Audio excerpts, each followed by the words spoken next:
5 चीजें शंकर भगवान को चढ़ती है। जल, दूध, दही, शहद, घी, शक्कर, पंचामृत की वस्तु। 5 हमारे जीवन को सार्थक करने वाले। दूध भक्ति का प्रतिबिंब है। हमारे घर से रोग, बीमारी, तकलीफ को दूध चढ़ाते ही वो रोग बीमारी समाप्त होने लगती। दही, हमारे परिवार अगर टूट रहा है, हमारा परिवार अगर टूटने की कतार पर है, 2 बेटे 3 बेटे वो भी आपस में झगड़ रहे हैं, माता पिता आपस में झगड़ रहे हैं, बेटे बहुएं आपस में झगड़ रहे हैं, तो दही शिव को जो चढ़ाया जाता है ये परिवार को जोड़ने का काम करता है। शहद, ये व्यक्ति के जीवन को, समृद्धि को बढ़ाने का प्रयास करता है। घृत, घी, हमारे घर में किसी की चिड़चिड़ वृत्ति हो तो उसको समाप्त करने का कार्य करता है। शक्कर, मिष्ठान,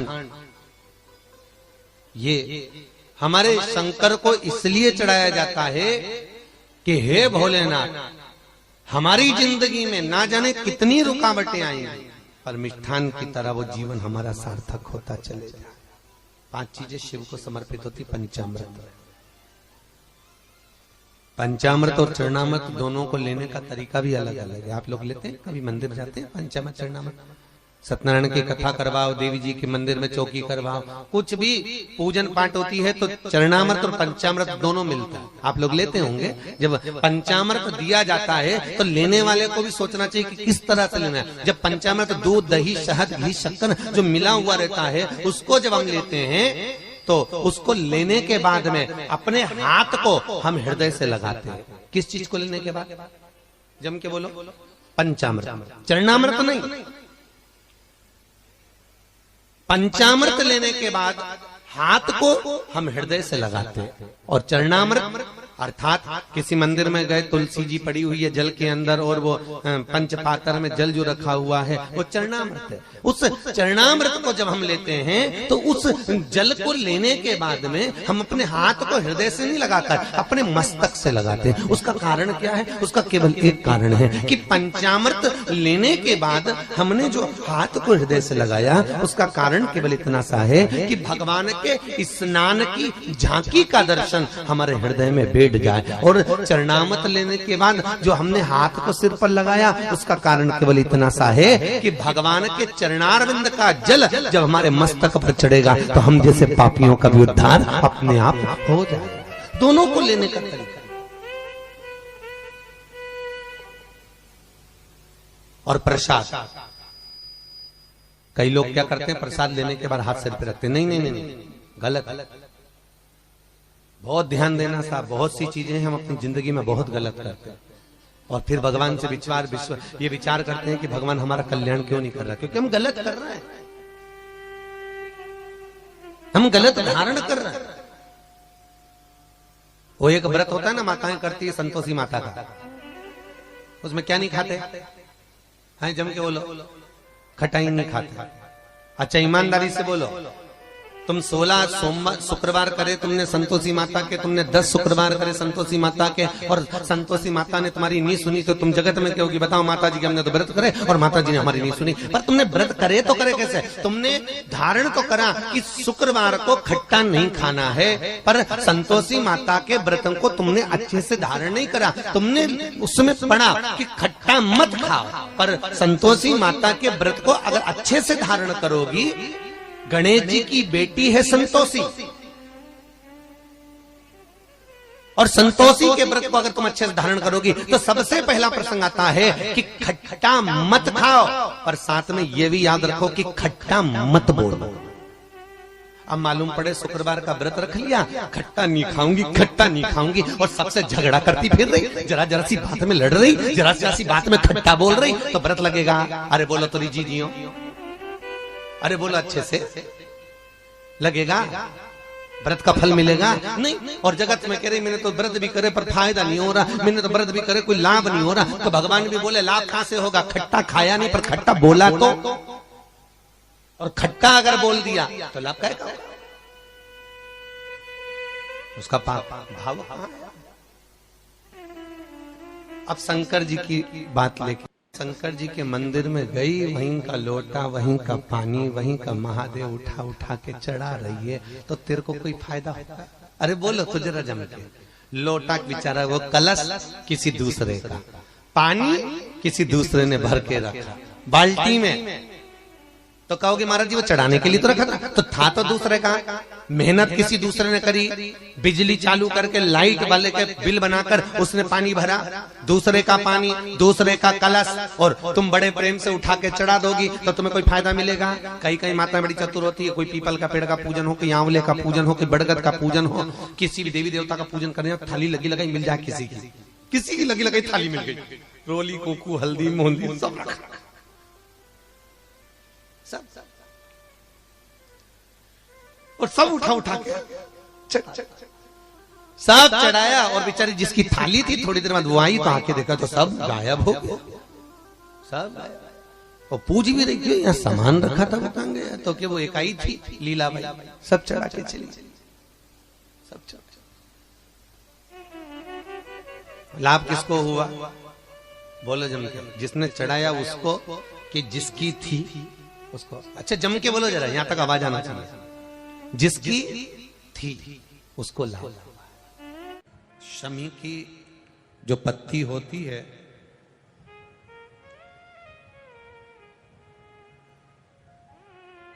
शमी की जो पत्ती होती है,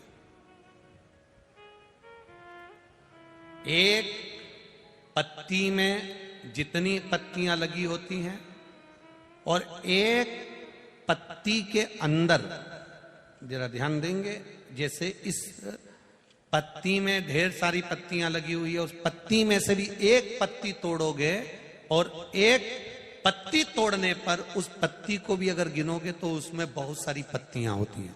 आज प्रयास करना, अगर कहीं आपको शमी की पत्ती मिले तो जैसे ये पत्ती, इस पत्ती को तोड़ा गया, इस पत्ती में से एक पत्ती निकाली गई और एक पत्ती निकालकर आप धीरे से रखना, और उसमें भी बारीक बारीक बारीक बारीक बारीक बारीक बहुत सारी पत्तियां नजर आती हैं। शिव महापुराण की कथा कहती है, जो सोमवार की अष्टमी हो या प्रदोष का व्रत हो या 12 महीने की शिवरात्रि हो या किसी भी दिन प्रदोष काल के अंतर्गत शंकर भगवान को एक शमी का पत्ता कोई भूलवश भी समर्पित कर देता है, तो जितनी एक पत्ती में पत्तियां होती है और उस पत्ती के अंदर भी एक पत्ती को तोड़ने के बाद जितनी पत्तियां होती है, उतने जन्म मृत्यु लोक में मनुष्य के नहीं होते। 84 लाख योनियों में से वो योनियां कट जाती हैं और देव योनि प्राप्त हो जाती है। एक शमी पत्र की इतनी महत्वता है,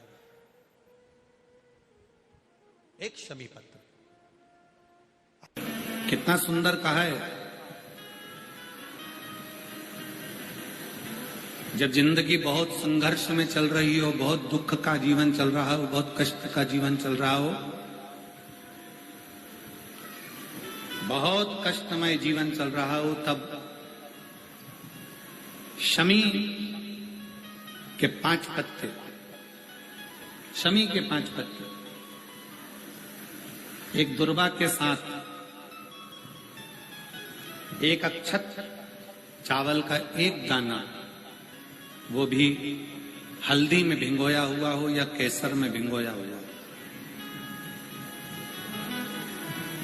शमी पत्र 5, एक दुर्वा, एक चावल का दाना, जो दिल से हृदय से बेलपत्री के वृक्ष के नीचे पार्थिव लिंग का निर्माण कर कर मट्टी का शिवलिंग बनाकर प्रदोष काल में, मतलब शाम के समय पर शिवलिंग बनाकर उस पे जल चढ़ाकर, जो ये 5 शमी का पत्र, एक दुर्वा और एक चावल का दाना, अपनी कामना कर कर, जो दुख चल रहा है बाबा से विनय कर कर एक एक पत्ता जब समर्पित कर दे, फिर एक दुर्वा समर्पित कर दे, फिर एक चावल का दाना समर्पित कर दे और बाबा का वहीं पर पुनः विसर्जन कर दे, 3 महीना तो जाने दो, 15 दिन के अंदर वो दुख कटता जरूर है, चाहे कोई भी दुख।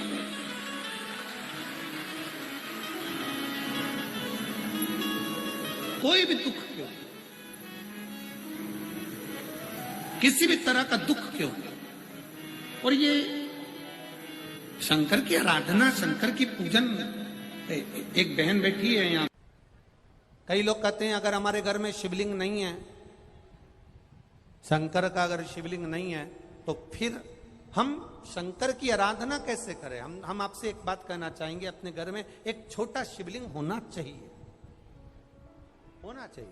और मान लो नहीं है, आपके परिवार के लोग नहीं राजी हो रहे, आपके घर के लोग नहीं राजी हो रहे, आपके परिवार के लोग राजी नहीं हो रहे हैं, तो फिर क्या करोगे। तो कहा शिव महापुराण में सुंदर आनंद के साथ विद्येश्वर संहिता में कहा कि शिवलिंग नहीं होने पर जब आप मंदिर में दिया लगाते हो, मंदिर में जब दीप लगाते हो, मंदिर में जब दिया जलाते हो, प्रज्वलित करते हो, मंदिर में जब दीप लगाओ तो दीप की जो ज्योति होती है वो भी शिवलिंग की आकृति की होती है। तब उस समय पर ज्योतिर्लिंग का स्मरण करो और अपना कार्य सफल करो। अगर शिवलिंग गला पकड़ रहा है, अगर शिवलिंग मान लो शंकर का शिवलिंग हमारे पास में नहीं है, शंकर का शिवलिंग हमारे पास में नहीं है, तो ज्योतिर्लिपि रिंग की भी आप आकृति कर बनाकर उसकी पूजन कर सकते। ज्योतिर्लिंग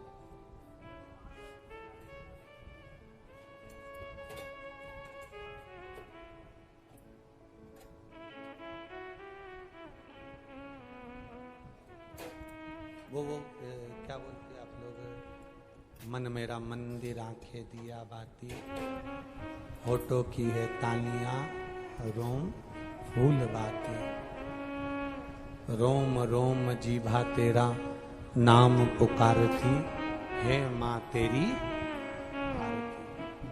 तो जिस दीप को आप प्रज्वलित करते हो, जिस दिए को आप जलाते हो, जिस दीप को आप प्रज्वलित करते हो, उस दिए की जो बाती में जो अग्नि रहती है वो भी लिंग का स्वरूप है, वो भी लिंग का स्वरूप है। इसको हमारे यहां ज्योतिर्लिंग कहा गया, ज्योतिर्लिंग नहीं, ज्योतिर्लिंग कहा गया।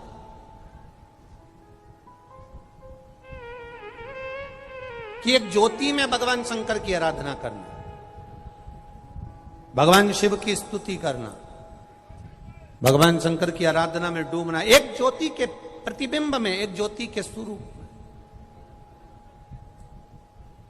कभी जिंदगी में मौका मिले तो 5 दुर्बा, कितनी दुर्बा जम के बोलो जरा, 5 दुर्बा 1 बेलपत्र। कभी अगर मौका मिले जीवन में 5 दुर्बा 1 बेलपत्र, 1 अक्षत, 1 चावल का दाना, और तीनों पत्तियों पर लगा हुआ चंदन।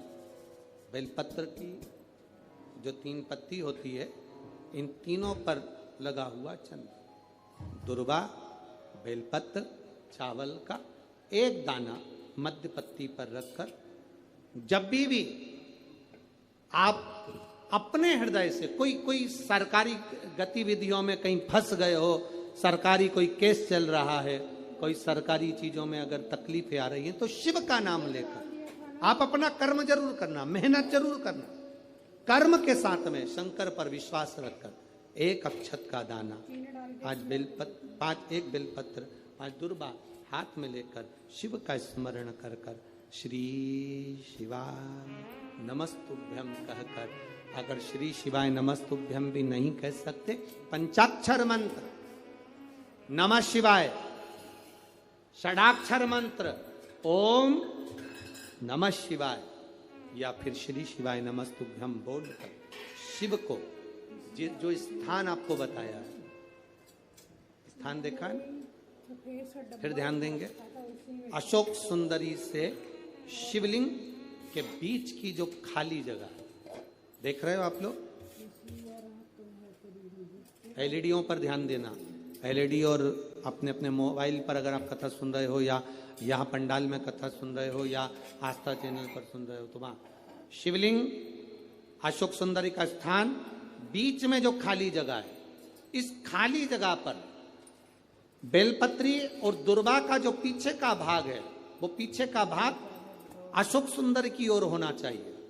अशोक सुंदर की ओर उसका भाग हो जाए और पत्ती को इस तरह से शिवलिंग और जो खाली जगह है उसके मध्य में रखकर, कोई सरकारी चीज के लिए, कोई प्रशासनिक चीज के लिए, कोई केस के लिए, कोई कानूनी कार्यवाही के लिए, कोई तकलीफ में घिरे हुए हो, तो उस स्थान पर ये बेलपत्र केवल एक बार चढ़ाकर बाबा से विनती करना, बाबा उसको स्वीकार जरूर करेगा, कार्य सफल जरूर करेगा। एक बेलपत्र शिव भक्ति के लिए, एक बेलपत्र की मूल, एक बेलपत्र जिसकी डंडी का भाग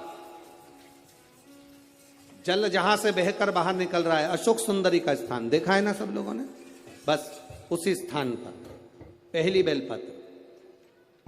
दूसरी बेलपत्र पार्वती जी के स्थान पर, अर्थात जो जलाधारी है वहां पर। तीसरी बेलपत्र शंकर भगवान के शिवलिंग के सम्मुख में जहां आप बैठे हो वहां बैठकर डंडी का भाग विपरीत दिशा में रखकर, तीसरा बेलपत्र। चौथा बेलपत्र भगवान शंकर का जल जहां से नीचे गिर रहा है उस ओर सीधी बेलपत्र नीचे की ओर। और पांचवी बेलपत्र शंकर भगवान के अशोक सुंदरी के स्थान को छुआकर नंदी के पास रखकर, जो घड़े में जल है अर्थात मट्टी के पात्र में जो तुम जल लेकर गई हो, उस पात्र के जल से शंकर का अभिषेक कर देना, शिव को वो जल समर्पित कर देना। जिंदगी में कैसा भी दुख हो वो कटता ही है, वो दुख रह नहीं सकता, ये निश्चित